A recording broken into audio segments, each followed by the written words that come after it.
زمانے بھر میں یہ قاعدہ ہے کہ جس کا کھانا اسی کا گانا۔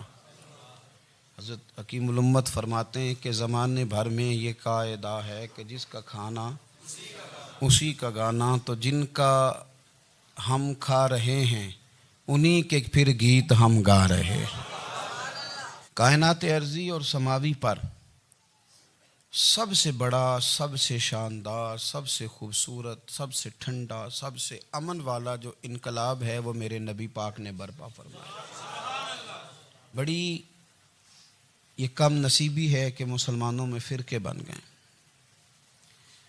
اور امت تقسیم ہو گئی اور تقسیم ہونے سے کمزور ہو گئی۔ لیکن افسوس کی بات یہ ہے کہ لوگ اس بات کو سمجھنے سے عاری ہیں کہ عید میلاد النبی صلی اللہ تعالی علیہ وسلم تو امت اس بات کے شکر کے طور پہ مناتی ہے کہ اللہ نے ہمیں اپنے نبی کا غلام بنایا۔ آؤ میں تمہیں مسلم شریف پڑھ کے سناتا ہوں، اور راوی بھی وہ بندہ جو ہر وقت حضور کے قریب رہتے تھے، حضرت انس بن مالک رضی اللہ تعالی۔ آپ فرماتے ہیں مجھے وہ دن بھولتا ہی نہیں، میں بھلا سکتا ہی نہیں جس دن میرے نبی پاک مکے سے ہجرت کر کے مدینہ طیبہ تشریف لائے۔ حضور اس دن کیا ہوا تھا؟ تو حضرت انس بن مالک فرماتے ہیں ساری بیبیاں چھتوں پہ چڑھ گئیں، ساری عورتیں اپنے اپنے کام میں مصروف ہوتی ہیں، کوئی کسی وجہ سے چھت پہ چڑھ جائے تو چڑھ جائے، ساری کٹھی تب بھی چڑھتی ہیں جب گلی میں کچھ ہو، جب کوئی انوکھی بات۔ ساری بیبیاں چھتوں پہ چڑھ گئیں، بچے درختوں کے ساتھ چمٹ گئے، اور فرماتے ہیں کہ 70 کے قریب لوگ حضور کی سواری کے آگے تھے اور باقی سینکڑوں کی تعداد سے سواری کے پیچھے تھے، اور فرماتے ہیں یہ الگ منظر تھا۔ اور یہ مسلم شریف میں نعرہ موجود ہے، مسلم شریف میں یہ صحیح مسلم میں موجود ہے کہ جب حضور مدینے آ رہے تھے تو مدینے والے نعرہ لگاتے تھے یا محمدہ یا رسول اللہ، اور چلتے ہوئے لگا رہے تھے یا محمدہ یا رسول اللہ کا وہ نعرہ لگا رہے تھے۔ اور پھر حضرت انس بن مالک فرماتے ہیں یہ دو منظر یہ تھے، ایک تیسرا منظر بھی تھا۔ مدینہ شریف کے اندر کچھ قبیلے تھے، آج بھی ایسا ہونا نہیں چاہیے، یہ اسلام نہ صرف اس کو ناپسند کرتا ہے بلکہ اس کی تردید کرتا ہے۔ چھوٹی برادری بڑی برادری آج بھی تقسیم ہے، نہیں ہونی چاہیے۔ عرب کے اندر بھی تقسیم تھی، کچھ قبیلوں کو چھوٹا جانتے تھے، کچھ کو بڑا جانتے تھے۔ ایک قبیلہ تھا بڑا قبیلہ، بنو نجار کا، چودھریوں کا قبیلہ، سیٹھوں نوابوں کا قبیلہ، بڑے لوگوں کا قبیلہ۔ اس قبیلے کی بیٹیاں ایک کونے میں دف لے کے بیٹھ گئیں۔ نبی پاک صلی اللہ تعالی علیہ وآلہ وسلم کے غلاموں بات کو سمجھیں۔ ایک منظر یہ کہ عورتیں چھتوں پہ، آج ہم منع کریں گے کیونکہ یہ پردے کی آیتیں نازل ہونے سے پہلے کی بات ہے، اب آیتیں آ گئیں، اب ہم یہ اجازت نہیں دیتے۔ عورتیں چھتوں پہ چڑھ گئیں، مرد گلیوں میں نعرے لگانے لگے، اور بنو نجار قبیلے کی بیٹیاں چھوٹی بچیاں وہ ایک کونے میں دف لے کے بیٹھ گئیں اور وہ پڑھنے لگیں طلع البدر علینا۔ اب تو میلاد غریبوں میں رہ گیا ہے، ہمارے یہاں فیشن ہو گیا ہے، جب حالات خراب ہوتے ہیں تو لوگ برکت کے لیے میلاد کراتے ہیں، اور جب امیر ہو جاتے ہیں پھر انہیں میلاد کے جائز ہونے کی دلیل ہی کوئی نہیں ملتی، پھر وہ یہ فیشن ہے۔ بندہ تھوڑا سا پڑھ جائے نا دو چار چیزیں تو ہر چیز کو غلط کہنا اس کی طبیعت ہوتی، پھر یہ فیشن ہے کہ میری سوسائٹی نہیں ہو گئی، کتابیں نہیں ہو گئیں، فرنیچر نیا ہو گیا، دوست نئے ہو گئے تو مذہب وہی پرانا۔ اوئے ہوئے کوئی ترقی کرنی چاہیے، پھر وہ ترقی کرتے ہیں بیچارے، اور جن کی پیچھے 10 نسلیں اور 50 نسلیں میلاد مناتی آنے کو تو نہیں دلیل کوئی نہیں ملی۔ سبحان اللہ۔ جن کی دادی وضو کر کے کھیر پکاتی تھی 11ویں کی، جب امیر ہو جاتے ہیں تو انہیں 11ویں پکانے کی دلیل ہی نہیں ملتی۔ اب آپ امیر ہو گئے میرے بھائی، آپ کا فیشن ہے، یہ طبیعت کا حصہ ہے۔ آپ چاہتے ہیں کہ میں وہ کام کروں جو درویش لوگ، سادے لوگ نہیں کرتے۔ تم اپنے معاملات کو بچانے کے لیے نعرے لگاؤ تو تمہارے پاس ساری دلیلیں ہیں، لیکن یہ تمہارا نصیبہ ہے کہ تم جھوٹوں کے نعرے لگاتے ہو، لیکن یہ غریبوں کا نصیبہ ہے کہ میلاد والے رسول کا نعرہ لگاتے، یہ غریب کا حصہ ہے۔ لیکن وہ بنو نجار کی بچیاں غریب نہیں امیر گھرانے سے تھیں، انہوں نے جو بات کی اس کو حفیظ جلندری نے لکھا۔ مرحوم کہنے لگے کہ وہ ننھی بچیاں، چھوٹی بچیاں تھیں، کہتے وہ ننھی بچیاں وہاں بیٹھ کر دف بجاتی تھیں اور رسول پاک کی جانب اشارے کر کے گاتی تھیں، اور لوگوں سے کہتی تھیں کہ یہ کوئی ہمارا پیشہ نہیں دف بجانا، ہم تو چودھریوں کی بیٹیاں ہیں، ہم تو بڑے خاندان سے ہیں۔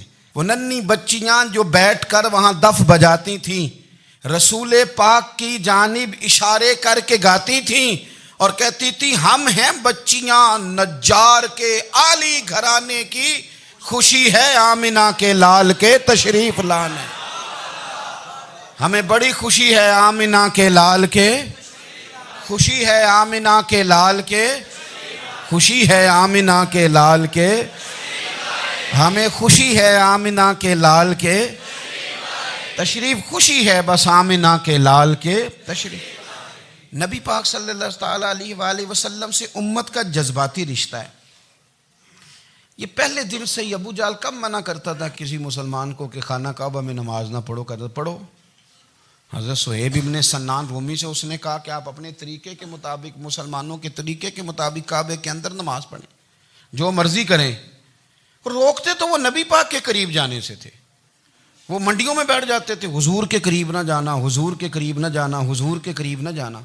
میری بات کو آپ سمجھے اور ہمیشہ یاد رکھیں، امت کا نبی پاک سے جذباتی رشتہ، جذباتی۔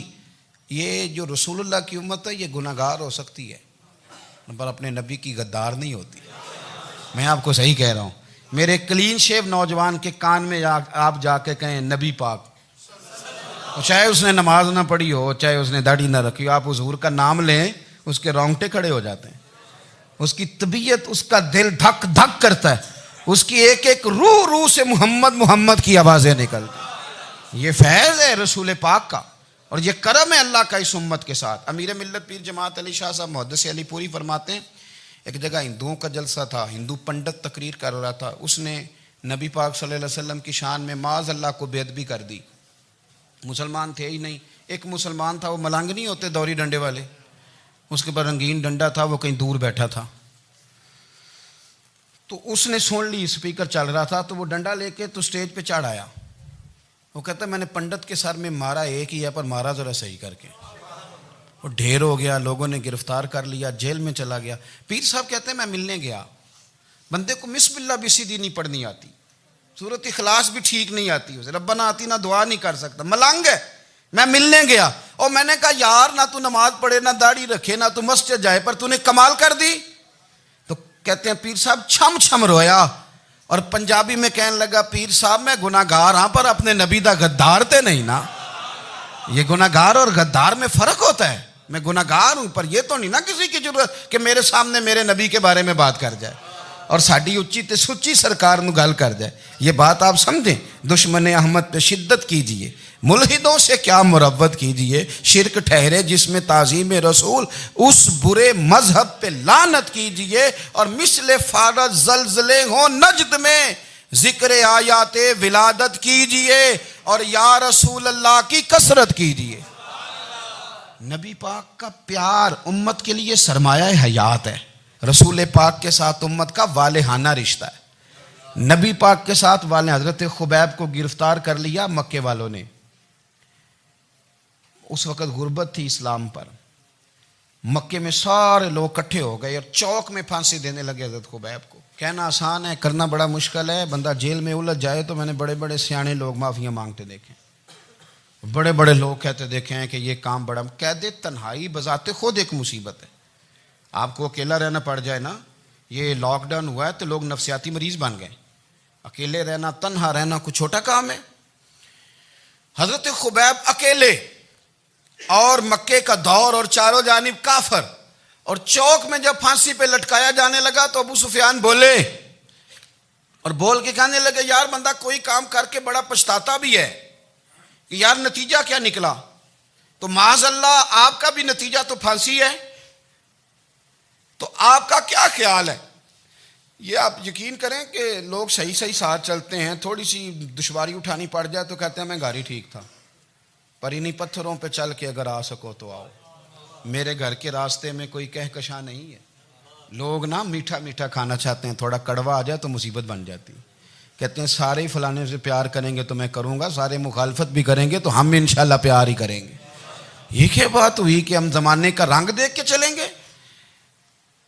اب بعض لوگ پچھتا رہے ہوتے ہیں حضرت خبیب سے کہا، ابو سفیان نے ابھی کلمہ نہیں پڑھتے تھے، کہنے لگے تو اس وقت پھانسی پہ لٹک رہا ہے اور تیرے نبی مدینے میں اور آرام میں، اور ان کے صحابہ آرام میں، اہل بیت گھر میں، تیرے ذہن میں اگر اس وقت یہ بات ہو کہ اس وقت تیری جگہ پہ وہ ہوتے معاذ اللہ، تو پھر کیا ہوتا؟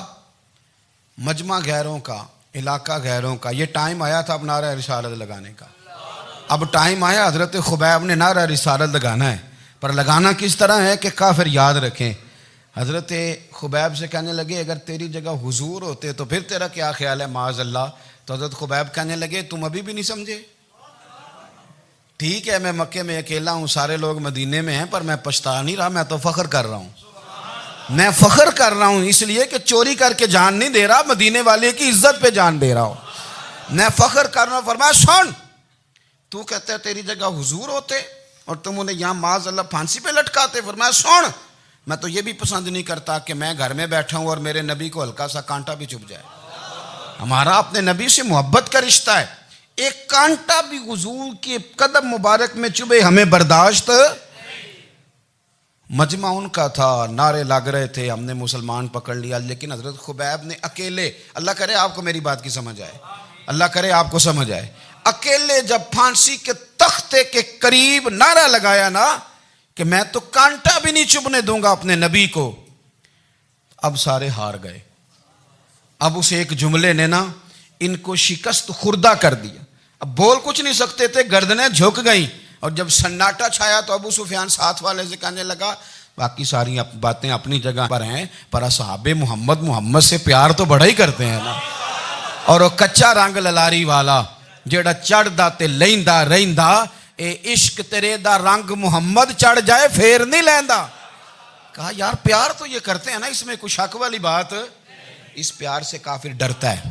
نبی پاک کے ساتھ جذباتی وابستگی، حضور کے ساتھ غلاموں کا جذباتی رشتہ، اور نبی پاک صلی اللہ تعالی علیہ وسلم کی آمد پر تشکر کے جذبات۔ امام رازی نے لکھا ہے کہ حضرت موسیٰ کلیم اللہ علیہ السلام نے تورات کی تختیوں کے اندر ایک امت کا ذکر پڑھا کہ جو امت گناہ کا ارادہ کرے گی تو گناہ لکھا نہیں جائے گا جب تک کر نہ لے، اور نیکی کا ارادہ کرے گی تو رب ان کی نیکی لکھ دے گا، اور جب وہ کر لے گی تو اللہ 10 گنا اجر عطا کرے گا، اور وہ ایسی امت ہوگی کہ جن کے چہرے قیامت کے دن نور کی طرح چمکیں گے، اور وہ امت ہوگی جن کی اللہ تعالیٰ زمین ساری پاک فرما دے گا، جہاں نماز پڑھیں گے نماز ہو جائے گی۔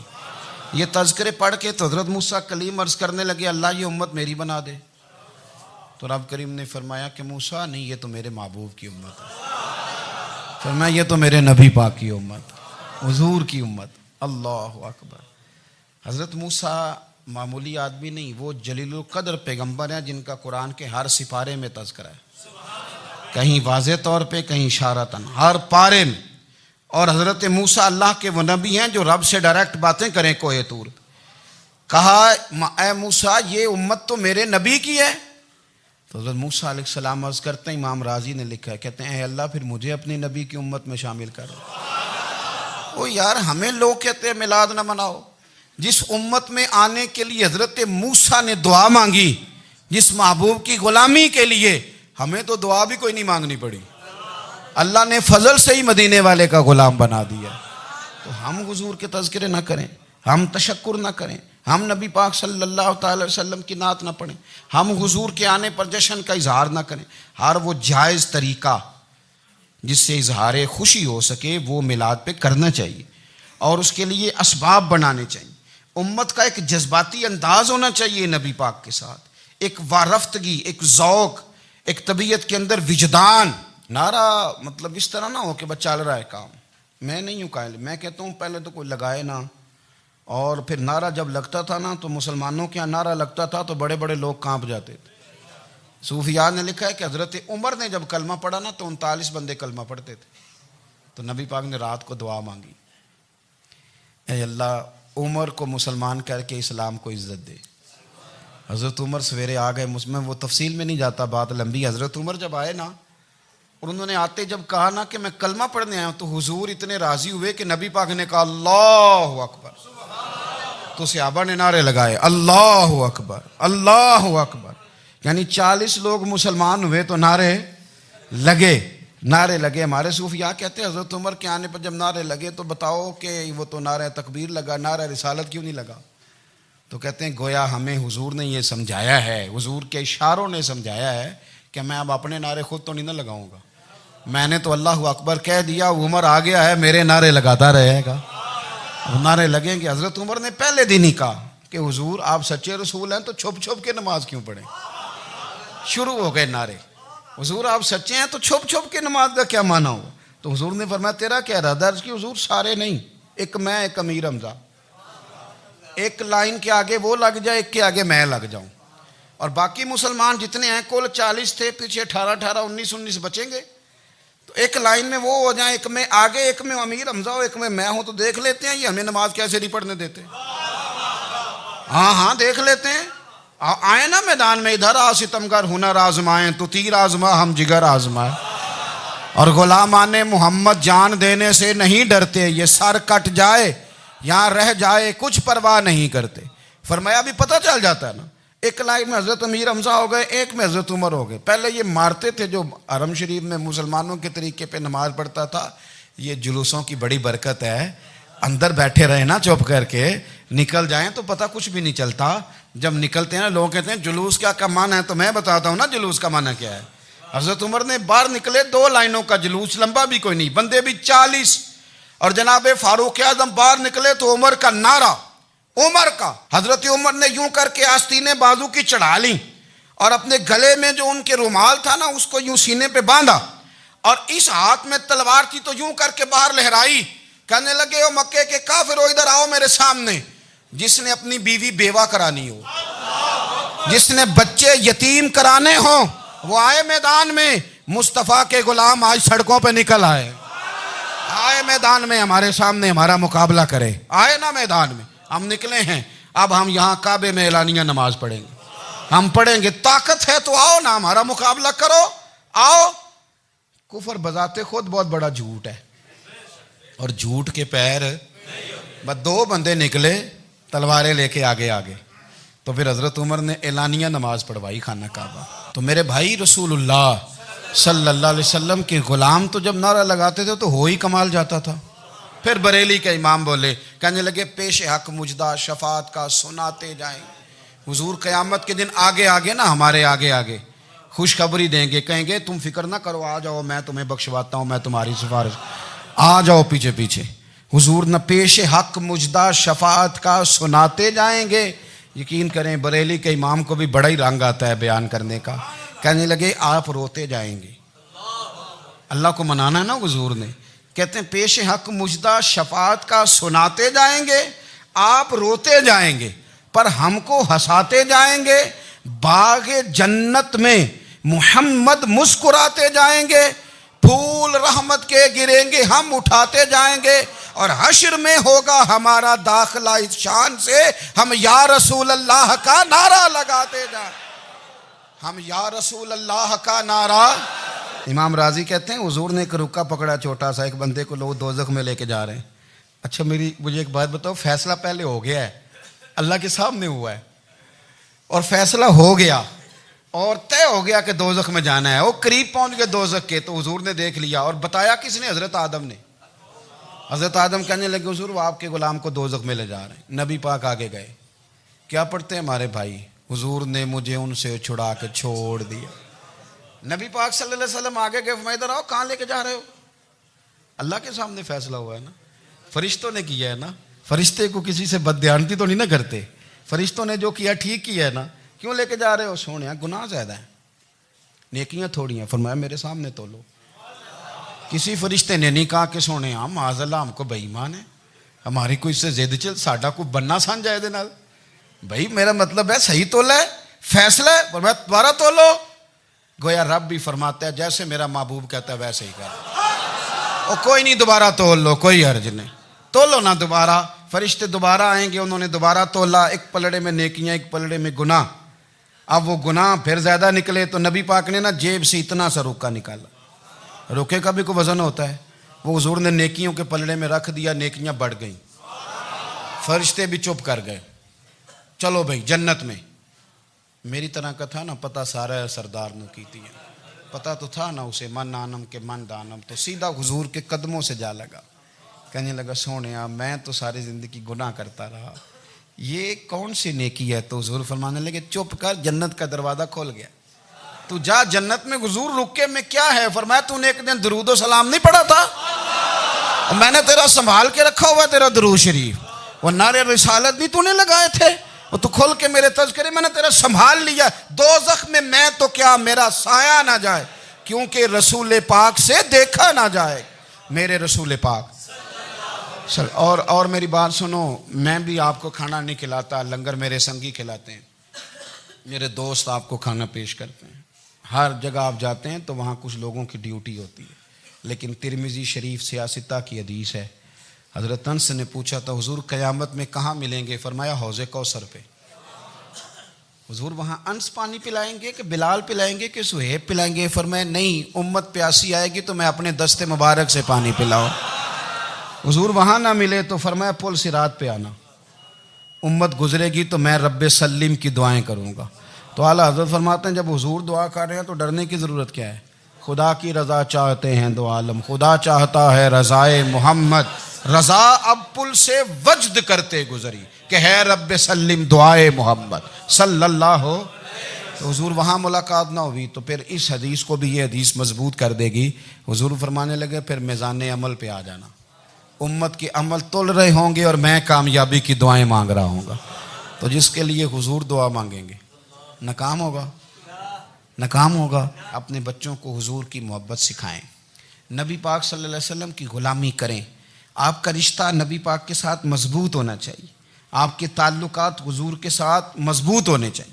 اور آپ نے دائیں بائیں نہیں دیکھنا کہ پراپوگنڈا کیا ہے, لوگ کیا کہہ رہے ہیں.